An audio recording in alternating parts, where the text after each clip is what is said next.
enfermedades prevalentes de retina. Hoy vamos a hablar de retinopatía diabética, de marcadores tomográficos en retinopatía diabética. Tenemos invitada a la doctora Carolina Pozzoni de la Hospital Italiana, muchas gracias por venir. Y bueno, a cargo de esto está el servicio de retina del Hospital de la Ávila, donde tenemos a la doctora Leonora Lava, que es organizadora, y está auspiciado por el laboratorio Roche, así que muchas gracias, laboratorio. Son los diagnósticos más comunes que vienen cuando viene cualquier paciente de retina. Son todos estos. Los últimos tres, que son los que no vamos a tratar en los Ateneos, son de diagnóstico sencillo a través de un examen, ya tenemos el diagnóstico y tienen un tratamiento quirúrgico. Los otros requieren un poquito de clasificación y requieren algunas decisiones en cuanto al tratamiento, y es por eso que vamos a tratar desde el servicio de sistematizarlo y para los que lo quieran incorporar también.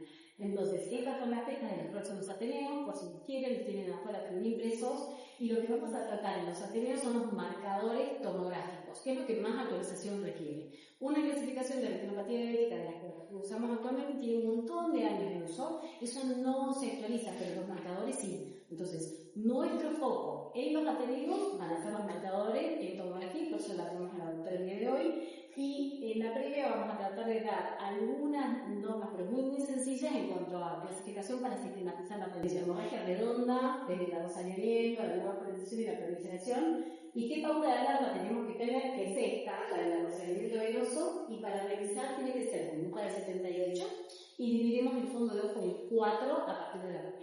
Entonces la doctora Carolina Pozzoni nos visita desde el Hospital Italiano y nos va a dar una clase sobre utilización de los marcadores tomográficos, ¿sí? Buenos días. Primero agradecer al servicio, a la doctora Leonora Lavaque, al doctor Esteban Virgués y a Roche por la invitación a hablar. Y bueno, la charla, ahora en cuanto termine está un poquito lenta mi computadora, se va a dedicar a lo que es básicamente biomarcadores. Yo estoy en el Hospital Italiano y hago toda lo que es la parte de retina y también la parte de imágenes. Me voy a dedicar básicamente a los biomarcadores, pero abocados sobre todo al OCT, y vamos a hablar un poquito de angio-OCT. En el servicio me dijeron que tienen un Spectralis, no sé si tienen el módulo de angio-OCT acá también o tienen solo el OCT. Bueno, perfecto. Es uno de los, a mí me encanta ese equipo, nosotros tenemos ese en el hospital, así que las imágenes que van a ver, la mayoría son tomadas con el Spectralis. Ahora, en cuanto arranca la presentación, vamos a hablar, la importancia que tienen los biomarcadores es que si podemos determinarlos, también vamos a poder personalizar los tratamientos. Todos los pacientes parecen lo mismo y todos los pacientes son diferentes, y orientar el diagnóstico y el tratamiento al hallazgo de ciertos biomarcadores va a hacer que perdamos menos tiempo, que reduzcamos los costos y que la atención sea más personalizada. A eso se está abocando la medicina, los biomarcadores. La clase va a ser primero una definición, después voy a hablar de todos los biomarcadores o de la gran mayoría de los biomarcadores existentes ahora, tanto en OCT como en SOTA, que son aproximadamente 75, no voy a hablar de los 75, no se asusten. Después, algo que me pidió la doctora Lavaque, y qué es el grado de evidencia, porque una cosa es poder encontrar una estructura en el OCT y otra es saber realmente qué grado de evidencia tiene para poder determinar si realmente lo que estamos haciendo está bien encaminado o es que lo vemos, lo tratamos y no sabemos qué va a pasar. Hay un paper que hizo una revisión pero completa, y van a ver que de todos los biomarcadores solo algunos tienen moderado nivel de evidencia, ni siquiera alto, moderado, pero igualmente eso no los invalida, significa que no hay todavía suficientes estudios bien hechos y estadísticamente significativos como para poder tomar una decisión y decir si realmente es válido o no. Entonces, lo primero que vamos a hacer es que, hablar de lo que es un biomarcador, ¿no es cierto? Es una característica biológica medible y cuantificable que refleja un proceso normal patológico o la respuesta a un tratamiento. Fíjense que hay varios tipos, hay algunos que van a ser diagnósticos, que van a ayudar a identificar a una enfermedad, otros que van a ser pronósticos, que van a predecir cómo va a evolucionar la enfermedad, después esto lo vamos a ver cuando vayamos hablando uno por uno, otros de monitoreo que nos van a permitir seguir la respuesta al tratamiento, mejoró, no mejoró, está igual, y otros de riesgo que van a predecir la posibilidad de desarrollarlo. Entonces, ¿cuáles son los biomarcadores ahora existentes? Yo les hice en base a ese paper que después lo van a tener, porque después lo van a poder escanear y a tener acceso al paper. Es un paper muy largo, ahora lo vamos a desglosar de la manera más sencilla posible. Y en el paper se nombran todos estos biomarcadores. Fíjense, yo se los dividí, esto no está en el paper, esto después si quieren esta tabla se las dejo. Lo dividí por la presencia de fluidos, por la presencia en las capas retinales, si hay quistes o depósitos, por el grosor y el volumen. Vamos a hablar de la coroides, de la interfaz vitriomacular y por último de los CTA. Entonces, sobre esto mismo, para empezar la clase, vamos a ver cuáles de estos tienen el nivel de evidencia. Entonces, este es el trabajo que yo les decía que resume la evidencia actual, ¿sí? O sea, lo que hizo este trabajo fue dividirlos en agudeza visual, si estaba igual, si mejoraba o si empeoraba, y tomaron puntos de corte a los 6, 12 y 24 meses. Era muy engorroso hablarles de todo, entonces yo para simplificarlo tomé los que mejoran la agudeza visual, los que la dejan igual y los que la empeoran al año. Y el nivel de evidencia, alto, moderado, bajo o muy bajo. Fíjense, y lo vamos a dividir así. Primero, para mejoría de agudeza visual, ahí se ve el mouse, como evidencia alta, ninguno. ¿Sí? O sea, no hay ninguno que tenga un grado de evidencia en la literatura que me diga este paciente tiene una evidencia alta de que si encuentro este biomarcador va a mejorar la agudeza visual. Sin embargo, sí con certeza moderada tampoco, para mejoría de agudeza visual, pero sí con un bajo grado de certeza los que tienen desprendimiento posterior de vitrio. Es el único que está con un grado bajo de certeza para evaluar si ese paciente va a poder tener mejoría de agudeza visual. Los pacientes diabéticos que tienen DPV, después vamos a ver por qué, tienen un cierto beneficio en cuanto al pronóstico visual. En cambio, para la disminución de la agudeza visual, lo otro era para el aumento, para la disminución de la agudeza visual con grado de certeza alto, otra vez no hay ninguno, que lo vamos a poner acá. Esto es al año, ¿no?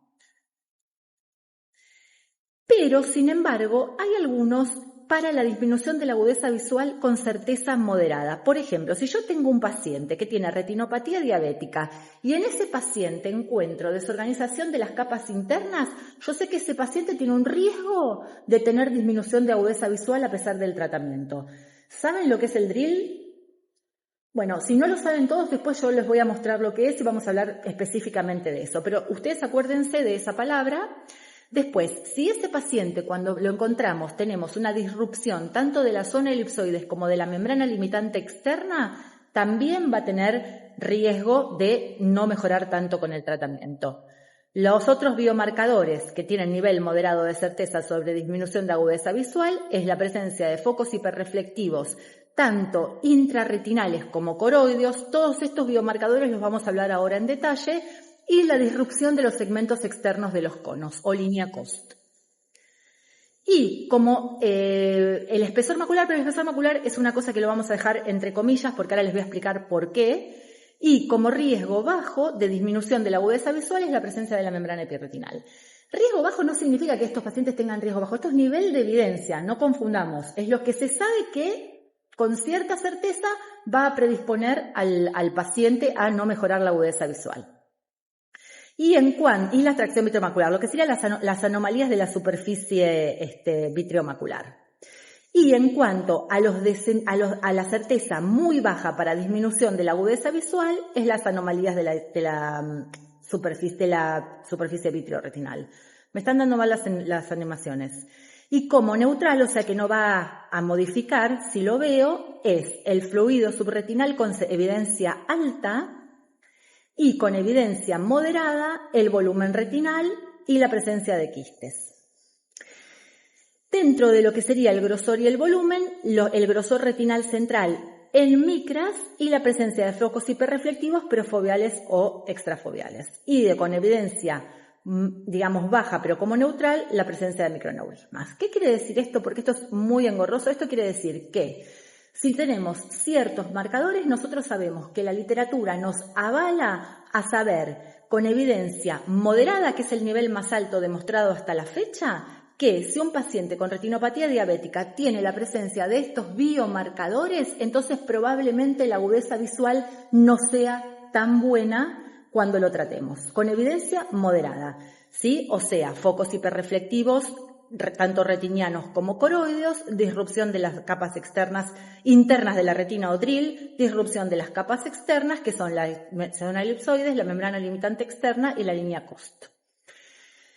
Bien, entonces, vamos a describir los principales biomarcadores y vamos a empezar por el espesor retinal. ¿Alguien me puede decir o tiene idea por qué? Nosotros sabemos que si la retina está más gorda, hablando mal y pronto, ese paciente probablemente tenga edema, porque la retina engorda sobre todo por lo que es la presencia de líquido, tanto intra o subretinal. Sin embargo, está considerado como un biomarcador limitado para el pronóstico visual. ¿Por qué? ¿A alguien se le ocurre? Yo igual se los voy a explicar ahora, esto no es un examen ni nada, pero me gustaría saber si ustedes tienen idea por qué es un biomarcador que es limitado. ¿Cómo? La zona presente me indica hace cuánto tiempo. Por un lado, totalmente. ¿Por qué más les puede parecer que es un biomarcador limitado?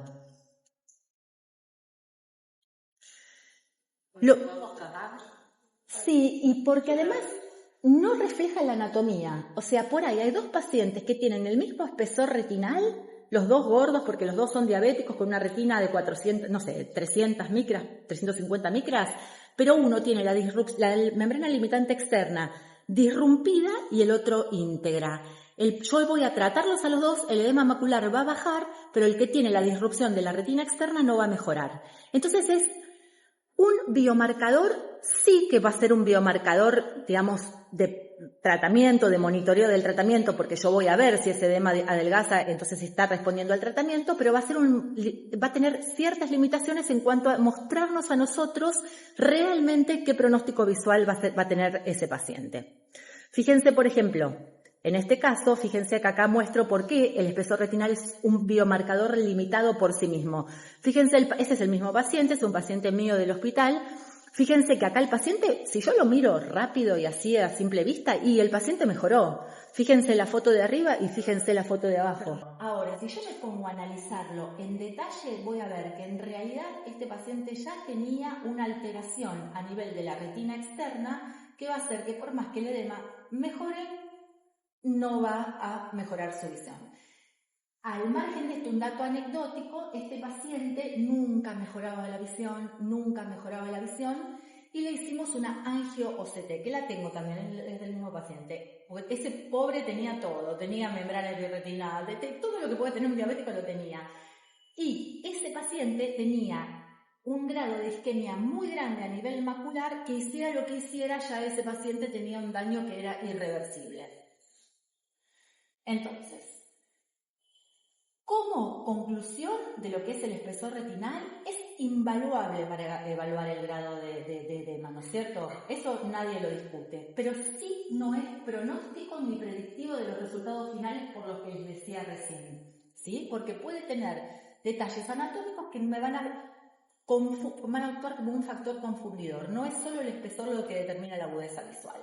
Sí, es un biomarcador de diagnóstico, yo sé que si está hinchado tiene edema y también es un biomarcador de monitoreo anatómico, porque yo con el tratamiento veo los cambios que hay en el espesor y si el paciente responde o no responde, pero no es de pronóstico funcional.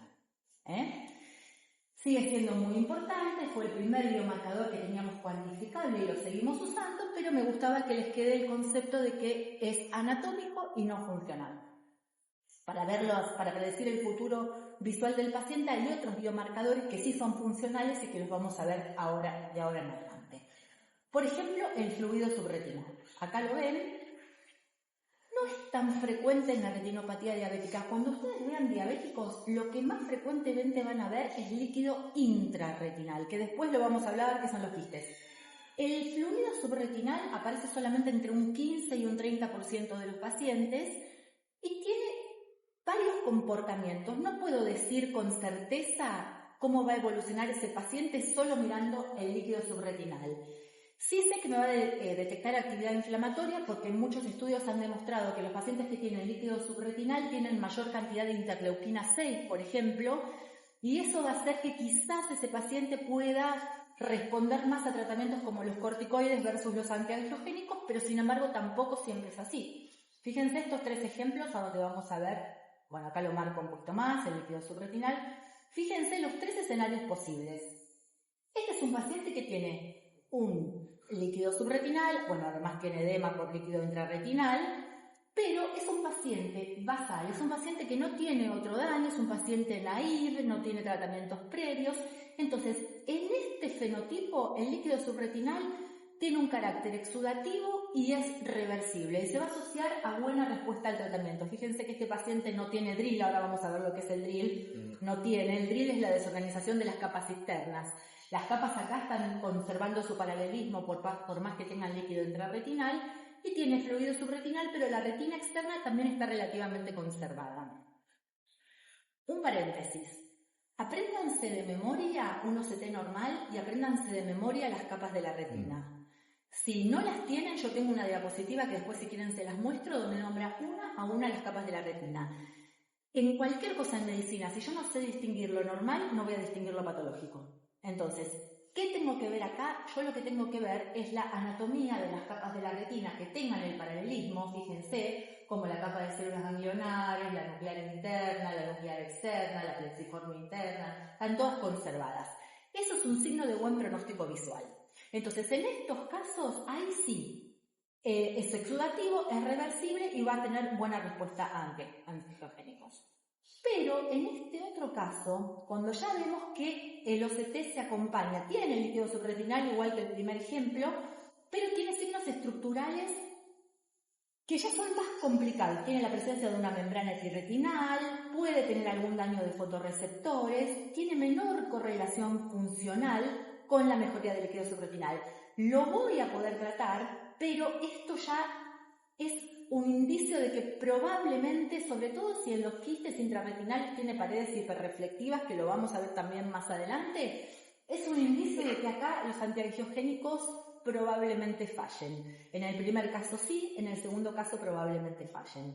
Y como último caso, el fluido persistente. Sí, el fluido persistente ya indica una patología más crónica. Este fluido puede persistir a pesar del tratamiento con antiangiogénicos y ya indica una disfunción a nivel ya de las capas del epitelio pigmentario con peor pronóstico visual. Entonces, el fluido subretiniano no es un marcador totalmente uniforme. Va a variar, depende de los biomarcadores que encontremos asociados al mismo. ¿Sí? Siempre se tiene que realizar la interpretación del fluido subretinal en el contexto de los biomarcadores presentes. Cambiando a lo que sería biomarcadores de quistes intrarretinales. Hasta ahora vimos el espesor y el líquido subretinal. ¿Alguien tiene alguna duda? O sea, como concepto es que el espesor retinal es un marcador anatómico, siempre mirar que no predice el pronóstico visual, y como concepto del líquido subretinal que no es un biomarcador dicotómico de que está y es buena respuesta, no está es mala respuesta. Tiene que analizarse en el contexto. En general responden muy bien en pacientes naïve, en pacientes crónicos ya no tiene tan buena respuesta a los antiangiogénicos. Con los quistes intrarretinales, en vez de ser subretinal, ahora es intrarretinal, el tema es totalmente distinto, ¿sí? Porque acá hay un montón de variantes. Los quistes intrarretinales tienen la variante del tamaño, tienen la variante de la localización, tienen la variante de si tienen paredes hiperreflectivas o no, tienen la variante si los que están en la capa externa tienen una base plana, y esas variantes son las que vamos a ver ahora. Entonces, obviamente los espacios quísticos van a ser indicadores de disfunción retinal, sobre todo de las células de Müller. Es un daño mecánico y bioquímico a la vez. O sea, los valores altos del factor de crecimiento endotelial van a afectar la barrera hematorretiniana interna, van a aumentar la permeabilidad vascular, disminuir el gradiente osmótico y permitir la extravasación del líquido al espacio intracelular, dando la presencia de herpes. Ahora, no son todos iguales. Acá, en esta diapositiva, lo que vemos es que ciertas características como el tamaño es determinante. ¿Sí? Se dividen en chicos medianos y grandes, chicos de menos de 100 micras, medianos entre 100 y 200 y más grandes 200 micras. Como concepto, los más grandes son los que peor pronóstico visual tienen porque se asocian con la severidad de la isquemia. con un daño más, digamos, fuerte y crónico. En la próxima diapositiva, bueno, acá los muestro, ¿sí? Los del tamaño, los más chicos, los medianos, los más grandes. Los más grandes son los de peor pronóstico visual. Y después el plató inferior. ¿Qué es el plató inferior? Lo vamos a ver acá marcado en este quiste. El plató inferior es que los quistes que ya son muy grandes y que están sobre todo a nivel de la retina externa, cuando tienen mucho líquido en su interior, se aplanan en la base y es un daño mecánico. Ese aplanamiento en la base aprieta o comprime las células de la retina externa o los fotorreceptores y eso se traduce en un deterioro de los fotorreceptores y en la consiguiente degradación visual. Entonces ya vimos la característica del tamaño, los más grandes son los peores, el plató inferior es de mal pronóstico y después la localización. Los quistes pueden localizarse, como vemos acá, en las capas internas de la retina o pueden localizarse en las capas externas de la retina. Los de mayor impacto funcional y en la visión son los que están en las capas externas, ¿sí? Entre interno y externo, peor pronóstico visual son los que están en las capas externas, ¿sí? En general se observan también en etapas más avanzadas de la enfermedad y tienen peor pronóstico visual. Y otra de las características que vamos a ver es la extensión lateral. Cuanto más extensión lateral hay, de hecho hay una definición que si la extensión lateral es mayor a 450 micras, ya estamos hablando de una degeneración quística crónica, irreversible. Pero cuanto mayor tamaño o diámetro a nivel lateral tiene el quiste, como está acá señalado, indica mayor progresión de la isquemia y por lo tanto peor pronóstico visual. Y por último, lo que vamos a ver es la cantidad. Cuantos más quistes haya, peor pronóstico visual, ¿sí? O sea, fíjense que en este ojo tiene, además no es lo único que tenemos que ver, porque tenemos que ver además otras características como la integridad de la retina y demás, pero el volumen y la cantidad sugiere cronicidad y sugiere empeoramiento de la enfermedad. Como conclusión, que no sé por qué, ahora la voy a poner, y la última de las características de los quistes, y después vamos a ver las conclusiones, este trabajo es muy interesante, también se los puse para que lo lean, como en los papers que les dejé para revisar después, son la hiperreflectividad de las paredes de los espacios quísticos, la hiperreflectividad que se puede dar tanto en la base como en la parte de los tabiques. Cuando ustedes ven esta hiperreflectividad, significa todavía más cronicidad y significa que ese fluido dejó de ser fluido para empezar a fibrosarse, ¿sí? Es indicación de fibrosis.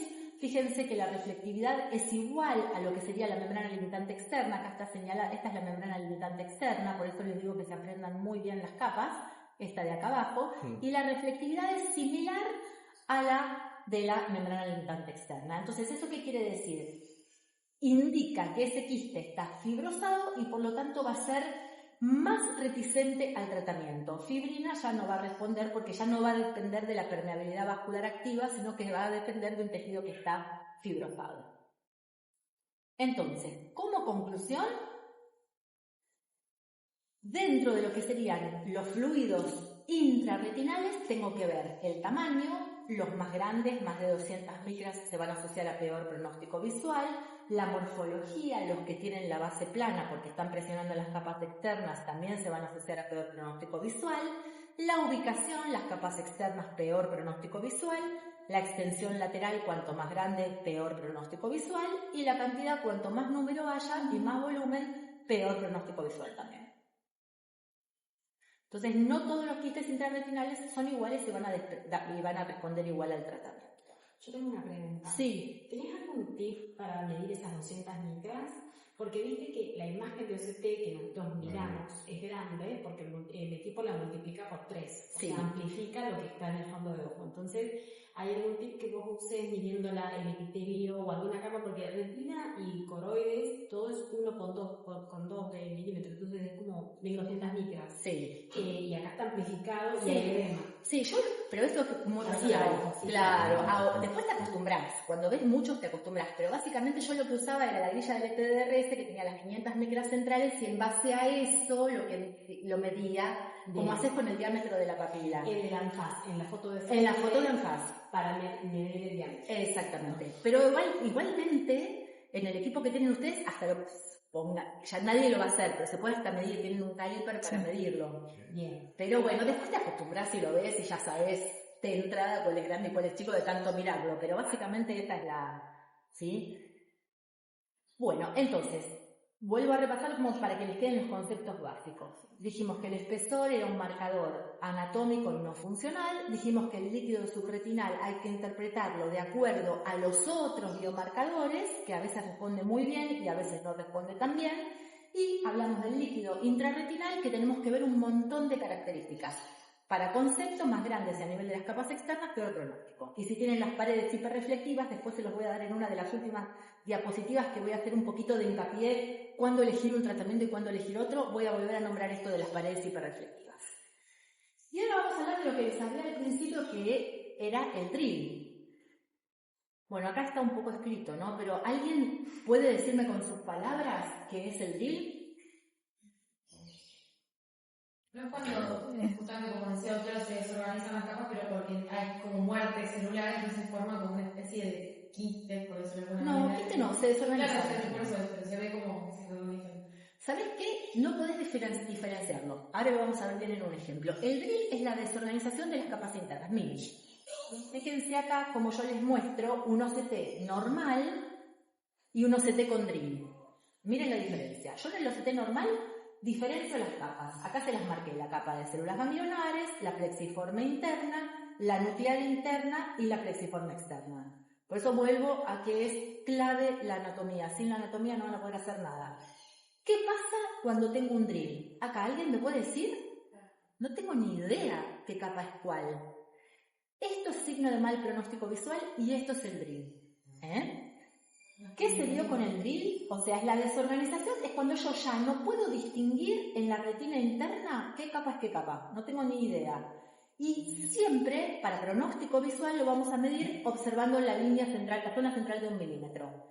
Mirando el milímetro central, si esta desorganización de las capas internas abarca por lo menos más del 50%, eso, o más de 500 más del 50%, tiene mal pronóstico visual.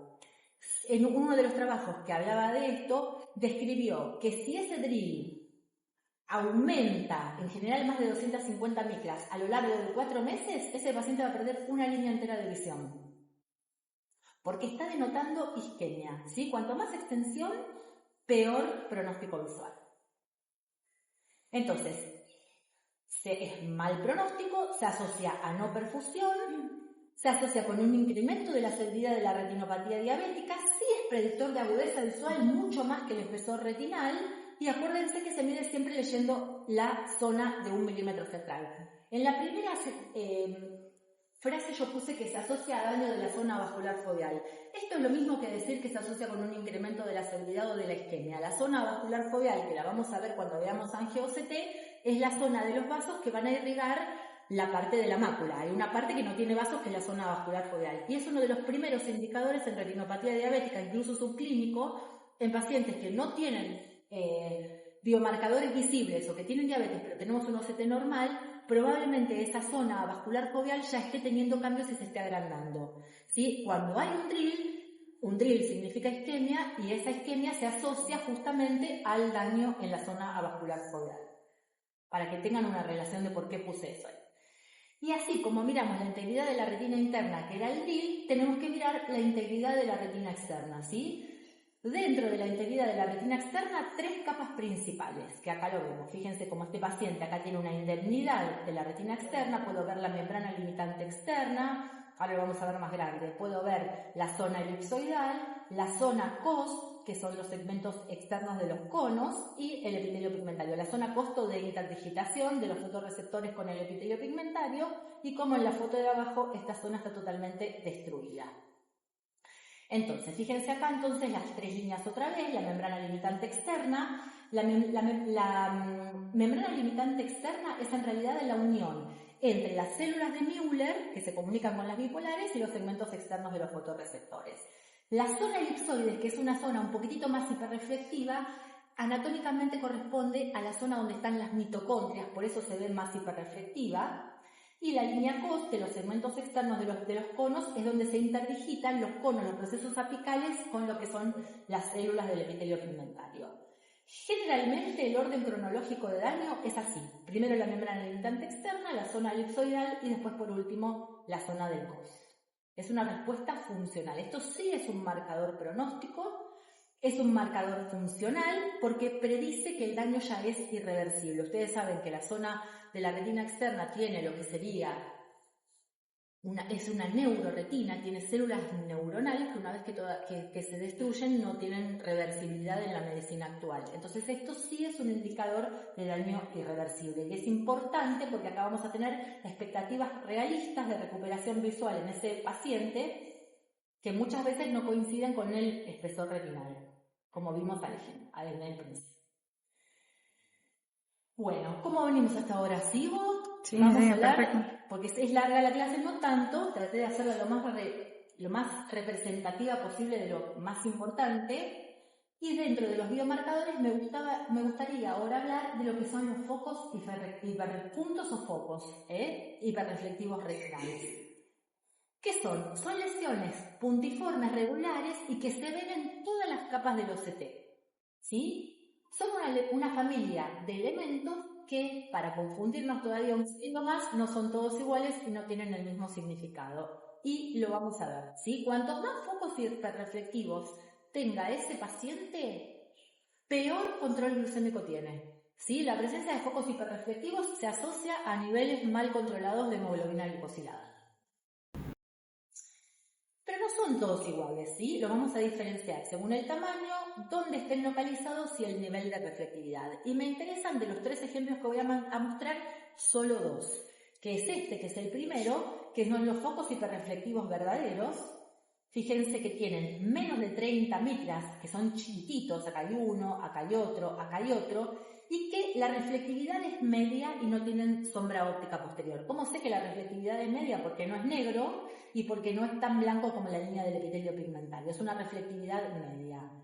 Esto, cuando los vean, generalmente tiene que ver, y se ha estudiado que tiene que ver, o se podría asociar a microglía activada, o sea, es el biomarcador inflamatorio más importante, ¿sí?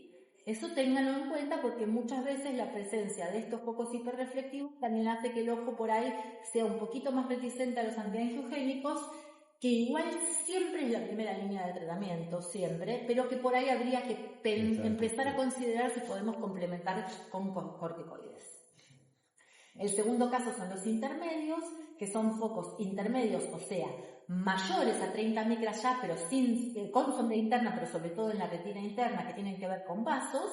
Y el último, que son los que más me importan también junto con los primeros, que son los que son mayores de 30 micras, con sombra óptica posterior, con alta reflectividad, similar a la del epitelio pigmentario de la retina externa, y que estos sí ya son exudados duros. Esto ya es un daño estructural más permanente. Se extravasaron las lipoproteínas y formaron esos exudados duros. Entonces, dentro de los focos hiperreflectivos, los pequeños son los verdaderos que van a marcar actividad inflamatoria. Van a predecir sobre todo la presencia del resultado visual, a más haya, peor resultado visual. Y los exudados duros también tienen una naturaleza de pronóstico visual, sobre todo si están en la parte subfoveal, de peor pronóstico visual, porque denotan un daño más crónico. Entonces, los chiquititos tienen un marcador inflamatorio activo, van a responder tanto a angiogénicos como corticoides, y ya los más grandes están indicando un daño estructural y peor pronóstico visual.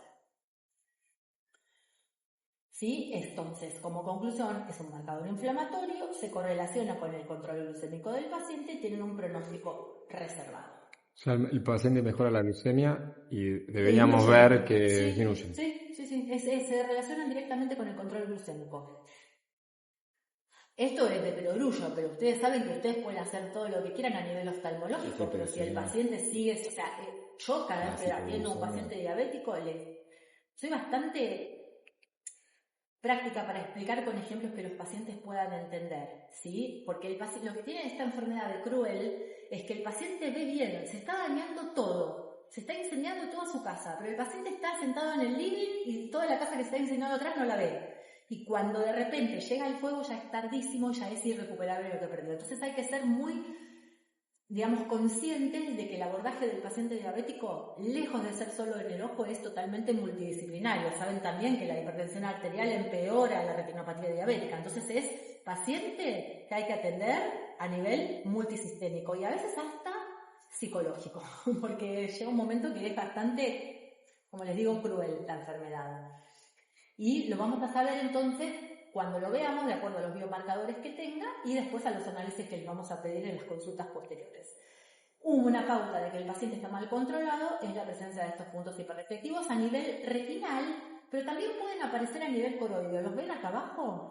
Y los puntos hiperreflectivos a nivel coroideo todavía son más graves que los retinales, porque se supone que ya hubo destrucción de la retina externa y que en realidad esa microglía o esos depósitos de pigmento progresaron hacia la coroide y se depositaron ahí, atravesando una membrana limitante externa en una zona elipsoide rota o interrumpida, e indica que el cambio es mucho más crónico y el pronóstico visual es peor.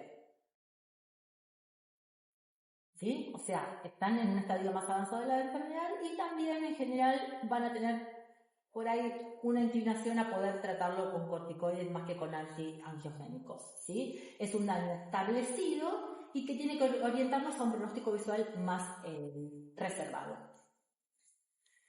Y por último, para ir ya terminando con lo que son los biomarcadores, vamos a hablar de lo que es la interfaz vitreomacular. Ustedes saben que la anomalía de la interfaz vitreomacular es un grupo de enfermedades que va a incluir, como vemos acá en este caso, una membrana epirretinal, una atracción vitreomacular, una simple adhesión vitreomacular o un desprendimiento del vitrio posterior.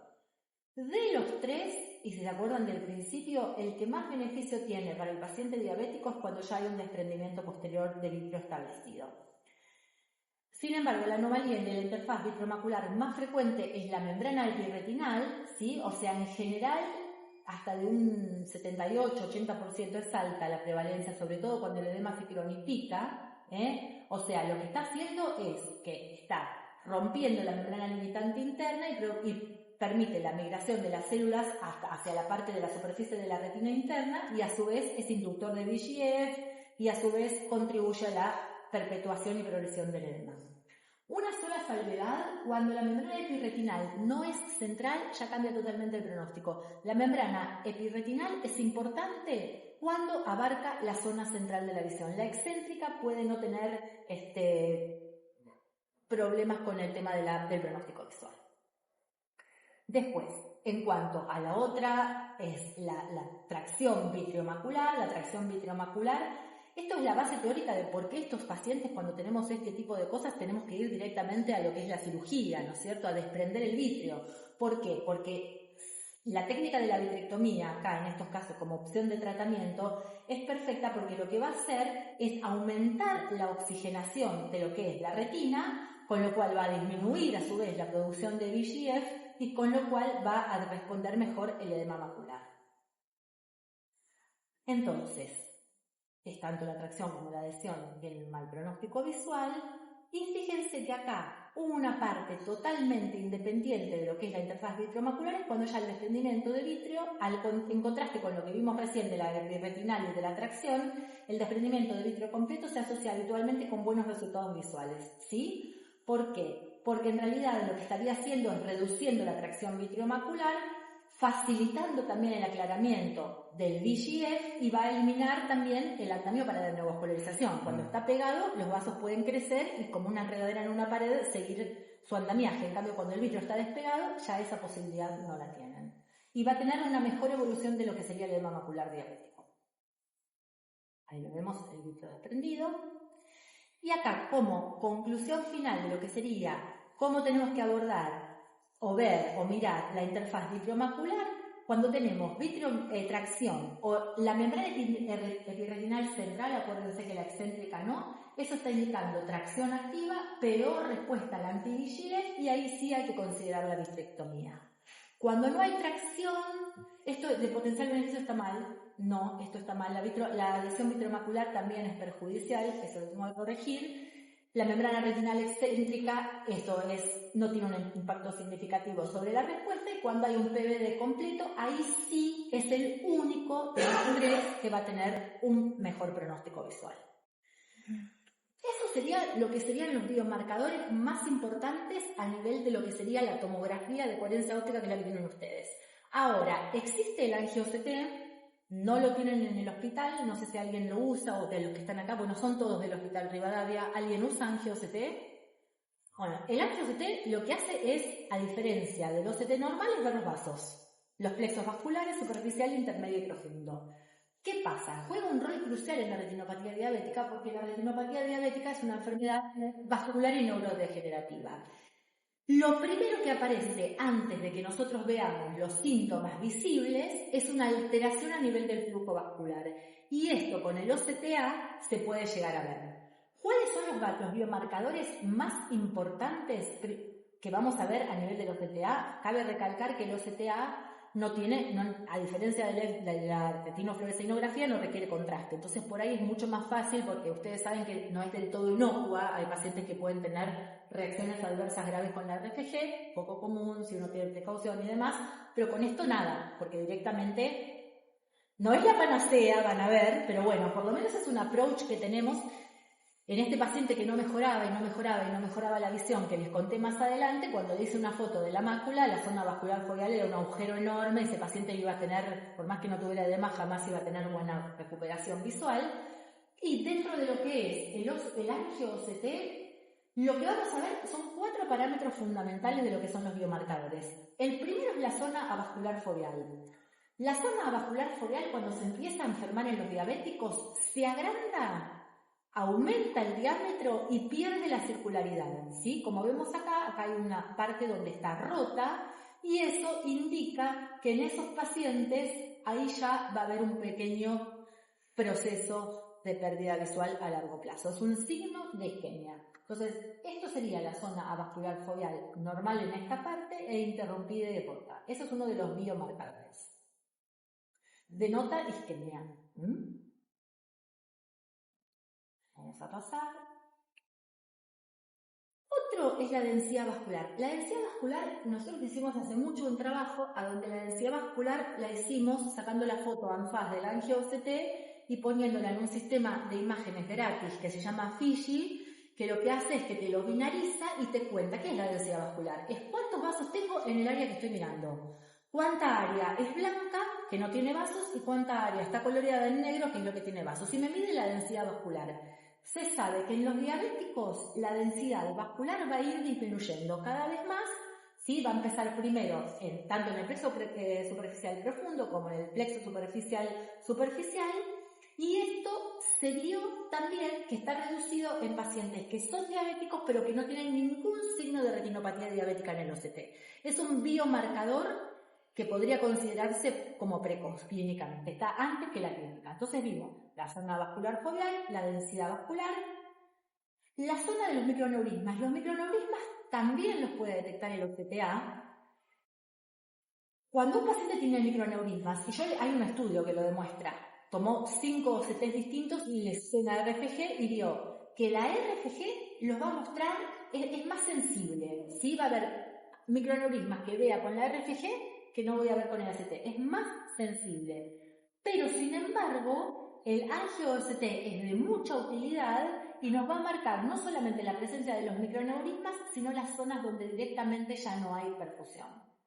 Y por último, el OCT también nos va a poder permitir diferenciar los IRMA o las anomalías intravasculares de lo que es la verdadera neovascularización. ¿Cómo? Si superponemos el ANFAS-OCT al OCT estructural con la presencia de flujo, fíjense que los ojos que tienen IRMA, que no es neovascularización, son colaterales que se forman al lado de las zonas de isquemia, no van a pasar la membrana limitante interna. Mientras que si esto, en vez de unirme a una neovascularización, voy a ver que el nivel de flujo sanguíneo pasó la membrana limitante interna y pasó a la cavidad trígea, ¿sí? Eso nos va a permitir diferenciar sin inyectar al paciente entre un IRMA y una neovascularización mediante el uso de angio-OCT. Pero el OCT me parece que es algo que a futuro nos va a servir un montón a futuro. Tiene muchísimas limitaciones. Primero, la falta de estandarización. No hay una estandarización todavía marcada con el angio-OCT. Y segundo, que yo no puedo reproducir el mismo angio-OCT en un paciente con dos artefactos distintos. Son totalmente distintos, usan métricas distintas, usan algoritmos para medir el flujo vascular totalmente diferente, que me impiden comparar a ese mismo paciente con dos angio-OCT distintos. No está exento de artefactos. Ustedes saben que a veces como se hace por planos, a veces se traspasa un vaso que en realidad está en la capa superficial, en el plexo capilar superficial, y lo veo en el plexo capilar profundo, pero no porque esté ese vaso realmente, sino porque es un artefacto de técnica, porque se traspasa la sombra, y eso me puede dar lugar a errores de interpretación.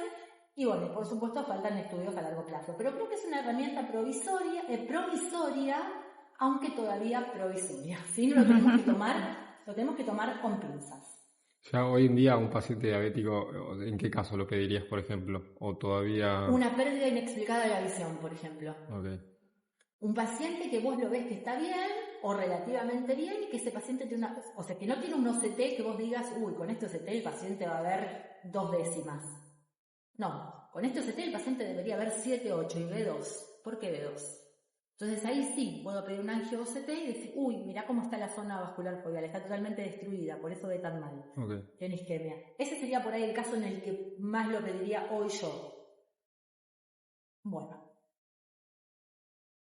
Y ahora ya, para terminar, y no aburrirlos tanto porque es larga la clase, lo que me gustaría es, una vez que conocemos los biomarcadores, todos los que vimos recién, me gustaría saber cuáles de esos biomarcadores me van a indicar una detección precoz, o sea, antes del edema clínico, cuáles me van a marcar un daño irreversible, cuáles van a predecir si ese paciente va a responder bien o mal al tratamiento, y también alguna guía de tratamiento como un tip final, de acuerdo a lo que encontremos en los biomarcadores.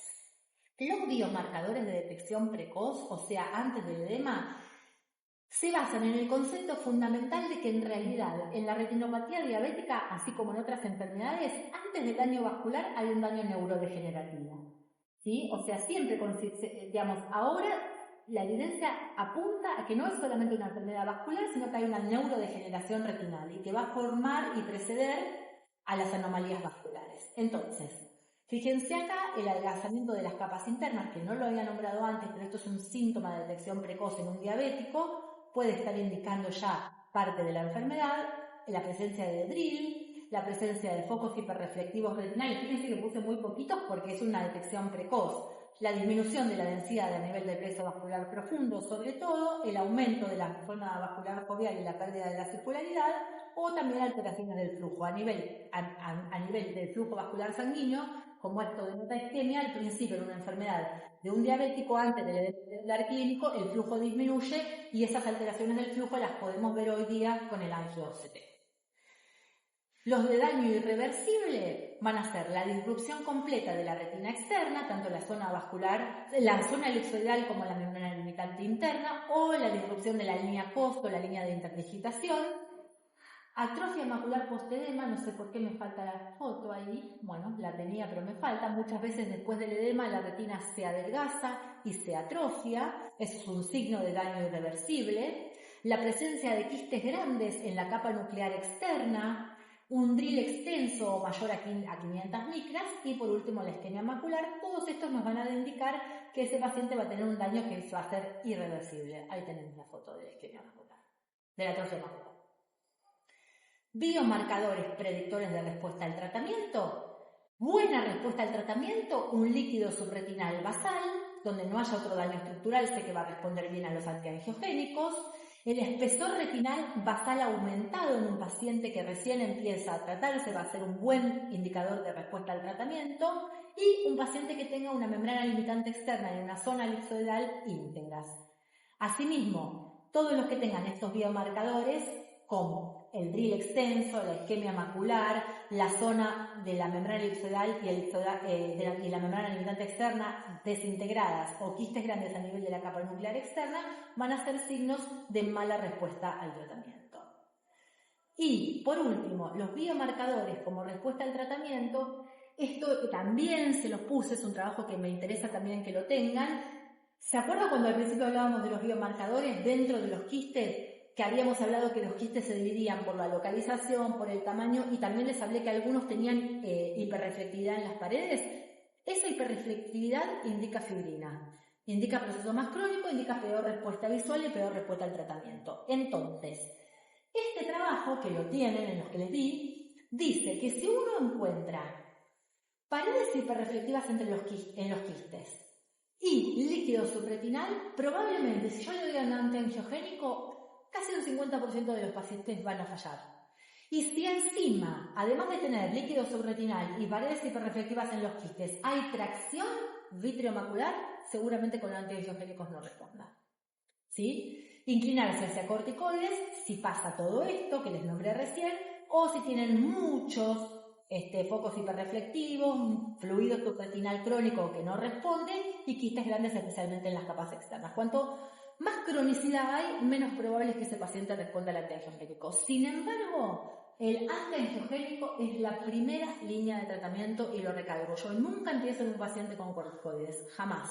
En todo caso cambio, si dice 3 a 6 y veo que no responde y tiene algunos signos de cronicidad y de mal pronóstico visual, donde sé que el antiangiogénico quizás no haga el efecto que yo quiero, pero no quiero confundirlos con esto, quiero que entiendan que siempre la primera línea de tratamiento es el antiangiogénico. El fluido subretinal, si está acompañado de la alteración del epitelio pigmentario y se habla de cronicidad, a ese va a tener baja respuesta, ¿no? ¿A ese qué? Va a tener baja respuesta. Probablemente, pero no necesariamente nula.